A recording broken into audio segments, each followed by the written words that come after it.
میں دیکھوں اپنی زندگی میں کہ اللہ کے پاک نبی صلی اللہ علیہ وسلم کا کون سا طریقہ میری زندگی میں نہیں ہے، اور آج سے میں یہ نیت کروں کہ آئندہ اس سنت پر عمل کروں گا۔ آپ بھی نیت کریں، جب ہر بندہ ایک ایک سنت ہی چلو ہر ربیع الاول میں کرنا شروع کرے تو کتنی سنتوں پر عمل ہو جائے گا۔ ہمارے یہاں بھی بڑے عجیب بات ہے، یہ 14 اگست آتا ہے تو ہم باجے لے لیتے ہیں، باجے بجاتے ہیں، جھنڈے بھی لہراتے ہیں اور باجے بجا کر پاکستان سے محبت کا اظہار کرتے ہیں۔ اور 12 ربیع الاول آتا ہے تو ہم اچھے ساؤنڈ سسٹم لے لیتے ہیں اور ان کے اندر بھی بڑے اونچی آواز میں ڈیک چل رہے ہوتے ہیں۔ آپ نے خود دیکھے، یہ کسی پر اعتراض نہیں ہے، اتنا زور سے ڈیک چل رہے ہوتے ہیں کہ وہی طریقہ ہم نے یہاں بھی رکھ لیا ہے، وہاں بھی جھنڈے لہرائے اور باجے بجائے، یہاں بھی جھنڈے لہرائے اور باجے بجائے، اور 14 اگست والے دن ملک کے خیرخواہ منتیں کر کے کہہ رہے ہوتے ہیں بھائی جتنے پیسوں کا تم باجا لیتے ہو اتنے پیسوں کا ایک پودا لے لو اور ملک کی دھرتی پر وہ پودا لگا دو تو ملک کے ساتھ تمہاری یہ بھلائی ہو جائے گی کہ ملک سرسبز ہو جائے گا، شاداب ہو جائے گا اور ملک کا موسم اچھا ہو جائے گا۔ جتنے پیسے تم باجے پہ لگاتے ہو اتنے ملک کی بھلائی پر وہی 100 روپیہ اور 150 روپیہ لگا دو تو ملک کا فائدہ ہو جائے گا۔ تو لوگ کہتے ہیں چھوڑو جی شغل میلہ کرنے دو، اور ہم ربیع الاول کے مہینے میں یہی درخواست کرتے ہیں کہ جتنے پیسے تم اور شغل پہ لگاتے ہو اتنے پیسے کی پگڑی خرید کر سر پر باندھ لو، نبی کی سنت زندہ ہو جائے گی۔ مسواک خرید کر لگا لو، نبی کی سنت زندہ ہو جائے گی۔ اور خوشبو کی شیشی خرید کر خود اپنے پاس رکھ لو اور سنت سمجھ کے لگانا شروع کر دو، میرے نبی کی سنت زندہ ہو جائے گی۔ شادی کے موقع پر نیت کر لو، نکاح مسجد میں کریں گے میرے نبی کی سنت زندہ ہو جائے گی۔ غمی کے موقع پر کہہ دو صدقہ نبی کی سنت کے مطابق کریں گے، نبی کی سنت زندہ ہو جائے گی۔ ارے بابا، لباس نبی کے خلاف، چہرہ نبی کے خلاف، خوشی نبی کے خلاف، غمی نبی کے خلاف، صرف شور کرنے سے تو نبی راضی نہیں ہوتا۔ نبی کہتے ہیں میری سنت کو اپناؤ، میں محمد تم سے راضی ہو جاؤں گا۔ سارے کرتے ہیں نیت نبی کی سنت اپنانے کی۔ ہمارے ایک طالب علم ساتھی تھے، آج کل تو وہ عالم بن گئے ہیں، ہری پور کے علاقے کے مولانا مشتاق صاحب۔ مجھے ان کی بات یاد آئی، طالب علمی دور میں اکثر طالب علموں نے مدرسے میں ٹوپیاں ہی پہنی ہوتی ہیں۔ ربیع الاول کا مہینہ تھا تو انہوں نے پگڑی باندھی، بڑی زبردست قسم کی نئی پگڑی خرید کے بڑے خوبصورت سٹائل سے باندھی۔ تو میں نے کہا مولوی مشتاق صاحب بڑے سٹائل والی پگڑی باندھی ہے۔ وہ آگے سے کہنے لگے استاد جی اور تو کچھ کر نہ سکے نبی کی محبت میں، تو میں نے کہا نبی کی محبت میں چلو پگڑی ہی باندھ لیتے ہیں، نبی کی محبت میں چلو پگڑی ہی باندھ لیتے ہیں۔ میرے بھائیوں، پتہ نہیں ان کو یہ خود بھی بات یاد ہوگی یا نہیں، لیکن اللہ اور اللہ کے فرشتوں جنہوں نے لکھی ہوگی ان کو تو یاد رہے گی نا انشاءاللہ۔ اور جب نامہ اعمال کھلے گا اور پتہ چلے گا کہ اس بندے نے پگڑی صرف میرے نبی کی محبت میں باندھی تھی، میرے نبی کی سنت سمجھ کر باندھی تھی، بتاؤ اجر ملے گا یا نہیں ملے گا؟ اللہ بھی یہ کہتے ہیں میرے نبی کی سنت کو اپناؤ، نبی پاک صلی اللہ علیہ وسلم بھی یہ کہتے ہیں کہ میری سنت کو اپناؤ، میں تم سے راضی ہو جاؤں گا اور جنت میں تمہیں میرا ساتھ نصیب ہو جائے گا۔ آپ صلی اللہ علیہ وسلم نے فرمایا اگر مجھے اپنے امت پر مشقت کا ڈر نہ ہوتا تو میں حکم دیتا لامرتم بالسواک عند کل صلاۃ، میں ہر نماز کے وقت کہتا مسواک کیا کرو، لیکن حکم نہیں دے رہا کہ پھر میری امت مشقت میں نہ پڑ جائے۔ لیکن چاہتے تو ہے نا اللہ کے نبی صلی اللہ علیہ وسلم، چاہتے تو ہے نا اللہ کے نبی صلی اللہ علیہ وسلم۔ آج ہم کتنے مہنگے مہنگے برش خرید لیتے ہیں، لیکن نبی کی سنت سمجھ کر وہ لکڑی نہیں استعمال کرتے۔ ہمارے ایک ڈاکٹر صاحب ہیں، میں ان کے پاس گیا کہ ہمارے گھر میں دانت میں درد ہے تو دوائی دے دو، تو انہوں نے مجھے بات کہی اور جو میرے دل پر لگی، کہنے لگے مولوی صاحب آپ مولوی ہو کر بھی دانت کے درد کی دوائی لینے آئے ہیں؟ تو میں نے کہا جی کیوں مولویوں کے دانتوں میں درد نہیں لگ سکتا؟ کہتے میرا تو یہ تجربہ ہے، میرے پاس مریض جو آتے ہیں کہ جو آدمی 5 وقت نماز کے ساتھ مسواک کرتا ہے کبھی اس کے دانت میں درد نہیں لگا۔ سنت ہے، دنیا کے فائدے الگ ہیں، دنیا کے فائدے الگ ہیں۔ تو آج ہم یہی نیت کر لیں، کوئی مشکل کام بھی نہیں، اور اس سنت پہ عمل کرنے سے کوئی کیس پرچہ بھی نہیں ہوتا اور زیادہ خرچہ بھی نہیں ہوتا، بس اس نیت سے کہ میرے نبی صلی اللہ علیہ وسلم کو پسند تھی۔ اب وقت تھوڑا ہے، اللہ کے نبی کی کتنی پسند تھی؟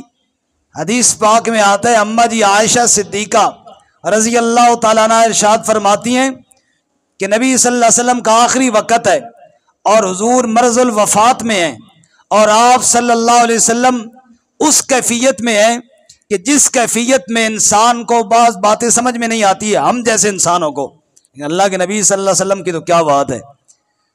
عائشہ فرماتی ہے میرے بھائی عبداللہ داخل ہوئے، حضور کی عادت کے لیے آئے، اور عبداللہ کے ہاتھ میں تازہ مسواک تھی، ابھی درخت سے توڑی ہو گئی، اور وہ تازہ مسواک ہاتھ میں پکڑ کر جو نبی صلی اللہ علیہ وسلم کی طرف دیکھ رہے ہیں، حضور کی عادت کے لیے آئے۔ اور حضرت عائشہ فرماتی ہیں میں نے دیکھا کہ اللہ کے نبی صلی اللہ علیہ وسلم بار بار مسواک کی طرف دیکھ رہے ہیں، تو مجھے شک ہوا کہ آپ کو مسواک چاہیے، تو میں نے عرض کیا کہ یا رسول اللہ مسواک چاہیے؟ تو آپ نے اشارہ کیا کہ ہاں۔ حضرت عائشہ فرماتی ہیں میں نے عبداللہ سے مسواک لی اور آپ صلی اللہ علیہ وسلم کو دی، اور حضور نے مسواک کرنے کی کوشش فرمائی لیکن کمزوری تھی، چبائی نہ گئی، تو اماں جی کہتی ہیں میں نے پھر حضور سے لی اور اپنے دانتوں میں چبا کر نرم کی اور پھر آپ صلی اللہ علیہ وسلم کو دی، اور آپ نے مسواک فرمائی اور دنیا سے رخصت ہو گئے۔ اتنی پیاری سنت ہے نبی صلی اللہ علیہ وسلم کی۔ اور حضرت عائشہ رضی اللہ تعالیٰ عنہ فخر سے یہ بھی فرمایا کرتی تھی کہ مجھے جو سعادت حاصل ہے وہ یہ ہے کہ اللہ کے نبی صلی اللہ علیہ وسلم کے پیٹ میں آخری وقت جو مسواک گئی وہ میری چبائی ہوئی گئی، اور اس میں میری لعاب بھی لگی ہوئی تھی، یہ اعزاز بھی ان کو حاصل ہوا۔ لیکن اللہ کے نبی صلی اللہ علیہ وسلم کی مسواک سے محبت تو دیکھیے نا، کہ اس وقت بھی مسواک نہیں چھوڑ رہے۔ آج ہمیں کیا ہے جناب؟ تو آج یہ ربیع الاول کی مناسبت سے میں عرض کر رہا ہوں کہ یہ نیت کیجئے کہ میری زندگی میں جو اللہ کے نبی کی سنت مٹی ہوئی ہے انشاءاللہ ہم اس کو زندہ کریں گے۔ سارے نیت کرتے ہیں یا نہیں کرتے؟ اگر یہ نیت ہو گئی نا تو بڑے فائدے ہوں گے۔ اگلے جمعے ہمیں کئی نئی داڑیاں نظر آئیں گی انشاءاللہ، کئی نئی داڑیاں نظر آئیں گی انشاءاللہ۔ کیوں؟ کہ یہ تو ہمارا دھوکہ ہے کہ شاید حسن اس میں ہے داڑھی منڈوانے میں۔ داڑھی تو میرے نبی کے چہرے کی اتباع کرنے میں داڑھی رکھی جاتی ہے، اور حسن بھی اسی میں ہے جو اللہ تعالیٰ نے اپنے محبوب صلی اللہ علیہ وسلم کو چہرہ عطا فرمایا۔ فرشتوں کی ایک جماعت ہے وہ یہ وظیفہ پڑھتی ہے، سناؤں آپ کو؟ سبحان من زین الرجال باللحا، سبحان من زین الرجال باللحا، وسبحان من زین النساء بالزوائبا۔ فرشتوں کی ایک جماعت یہ وظیفہ پڑھتی ہے، پاک ہے وہ ذات جس نے مردوں کے چہروں کو داڑھیوں کے ذریعے حسن عطا فرمایا، اور پاک ہے وہ ذات جس نے عورتوں کے سر کے بالوں اور میڑیوں کے ذریعے حسن عطا فرمایا۔ فرمایا عورت کا حسن سر کے بال میں ہے، مرد کا حسن چہرے کے بالوں میں ہے۔ آپ دیکھ لیجئے کہ جو مرغا ہے نا، مرغا، اس کا حسن اس کی کلگی میں ہے، وہ جو اوپر سرخ سی کلگی ہوتی ہے۔ اگر مرغے کی کلگی کاٹ دو نا تو ہوتا تو مرغا ہی ہے لیکن لگتا مرغا نہیں ہے لگتا مرغا نہیں ہے۔ اور شیر کی بھی داڑھی ہوتی ہے، شیرنی کی کوئی نہیں ہوتی، بے شک دیکھ لینا۔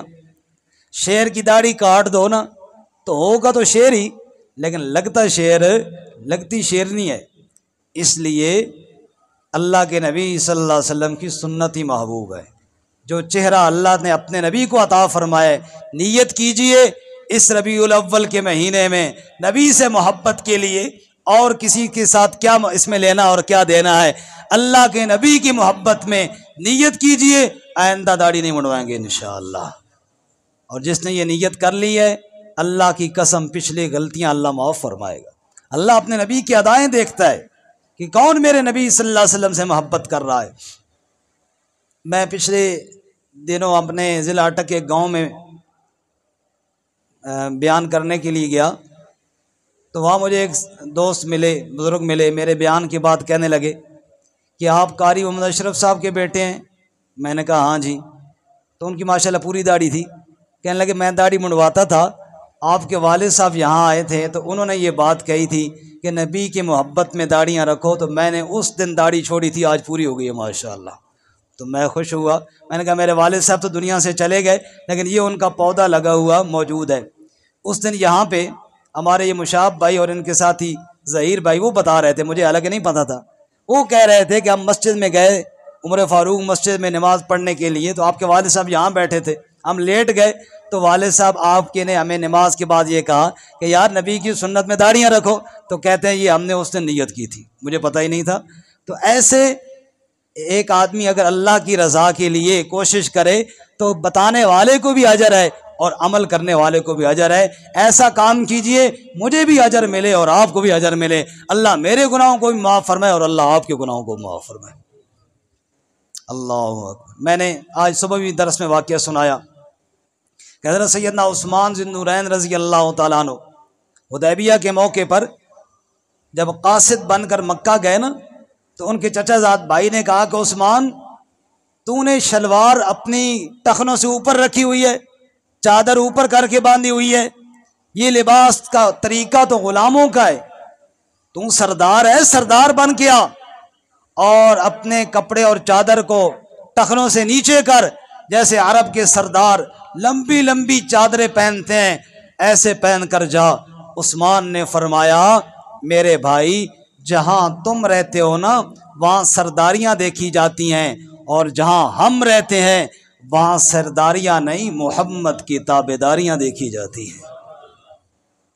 تو میرے بھائیو محبت نبی صلی اللہ علیہ وسلم کا تقاضا یہ ہے اتباع رسول کی جائے۔ میں نے بڑا کوئی کام نہیں بتایا، چھوٹے چھوٹے کام بتائے ہیں۔ دائیں ہاتھ سے کھانا کس کی سنت ہے؟ بولو بولو، نبی صلی اللہ علیہ وسلم کی۔ اور بائیں ہاتھ سے کھانا سنت کے خلاف ہے۔ آئندہ کس ہاتھ سے کھائیں گے بولو؟ مسواک کرنا میرے نبی کی سنت ہے، بغیر مسواک کرنا یہ سنت نہیں ہے۔ آئندہ انشاءاللہ نماز میں کیا کریں گے بولو؟ داڑھی رکھنا میرے نبی کی سنت ہے، داڑھی منڈوانا خلاف سنت ہے۔ آئندہ چہرے پہ انشاءاللہ داڑھیاں سجائیں گے انشاءاللہ، سارے کہو انشاءاللہ۔ اور میرے بھائیوں دائیں جانب سے ہر اچھا کام کرنا یہ میرے نبی کی سنت ہے۔ جوتا پہنو تو دایاں پہلے، لباس پہنو تو پہلے دائیں جانب، چلو راستے میں تو پہلے دائیں جانب، روڈ پہ نہ چلو کیونکہ ایکسیڈنٹ نہ ہو جائے، کیونکہ ہمارا قانون الٹا ہے، ورنہ تو قانون یہی ہے، پسند یہی ہے کہ دائیں جانب چلنا چاہیے، وہاں ہماری مجبوری ہے، ورنہ دائیں جانب۔ راستے میں چلو تو دائیں جانب چلو، کھانا کھاؤ دائیں ہاتھ سے کھاؤ، کنگھی کرو پہلے دائیں جانب کرو، مسواک کرو پہلے دائیں جانب کرو۔ میرے بھائیوں ہر اچھے کام میں دائیں جانب کو ترجیح دو، میرے نبی کی سنت ہے، اللہ تعالیٰ تم سے راضی ہو جائے گا۔ کرتے ہو سارے نیت انشاءاللہ؟ اللہ تعالیٰ عمل کی توفیق عطا فرمائے۔ آخر میں اعلان سن لیں، ویسے تو بعد میں کرتا لیکن اعلان بڑا اہم ہے۔ اعلان یہ ہے کہ انشاءاللہ کل